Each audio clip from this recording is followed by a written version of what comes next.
ไปใจหน่ะตะผมเฮ็ดบ่เป็นเป็นระบบอันนี้มันก็เป็นวิดีโอซื่อๆบ่เพียนมันบ่แม่นไลฟ์สดนะไลฟ์สดผมเฮ็ดบ่เป็นติอันนี้เป็นวิดีโอเดี๋ยวให้บักซักบอกมาเห็นว่าจะให้มาเอาซากกันมาหั่นผมไปเอาถ้วย คือว่ามันคือบ่มาล่ะบ่ได้ให้มันมาแล้วมันบ่ได้บอกมันเขาอยู่แยกโอ้สันหอมยำได้ก็ได้เครื่องอันนั้นนี่เครื่องพุทธศาสนาได้จังหวะอ้าวแล้วก็มาแต่ว่าถ่ายเป็นวิดีโอไว้จังซี่ก็ส่งให้ได้คือกันแต่ว่าเพียงแต่ว่าบ่ได้ไลฟ์สดบ่ได้คุยกันทางโทรศัพท์นะครับเอาเป็นวิดีโอไว้เนาะเอารอดบ่ต้องมาเขามาไก่ๆนี่ติบ่ผมถ่ายแล้วเขาไปโลดครับเห็นอยู่เอาไปไว้เลยเขาส่งไปอเมริกาเฮ็ดเป็นวิดีโอไว้ก็ส่งไปเพิ่นเบิ่งเอาแม่นเขาเฮ็ดเป็นดอกข้างนั้น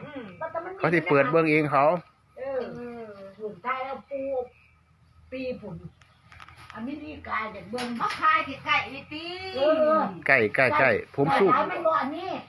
ผมซุ่มเอาเป็นซุ่มเขาก็กันเอาซุ่มเอามาเพื่อนมาแม่หมูยักษ์เขายักษ์มายักษ์เป็นหมูยักษ์ข่อยอยู่อเมริกาจ้าคือกันเลยเว้ยอเมริกาชมว่าอเมริกาเขียนบอกแน่มือหันงั้นกลับไปด้วยกันปูแล้วหูบ่ค่อยดีบ่จักแหละบ่หูยินเขาสิทายรูปชมว่าหาอเมริกาหามาหาพ่อเขาทายรูปเอาสิส่งไปหาพ่อในอเมริกา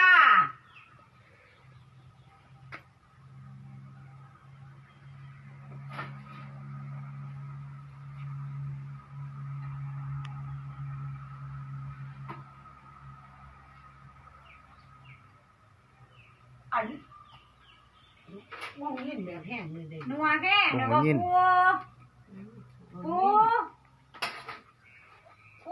นี่ยินอยู่บ่คือจะไรก็ปู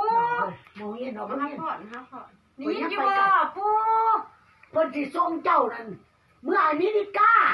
ไม่น้องจะเบิ่งเงี้ยวสิส่งเมื่ออเมริกาส่งลูกเมื่ออเมริกา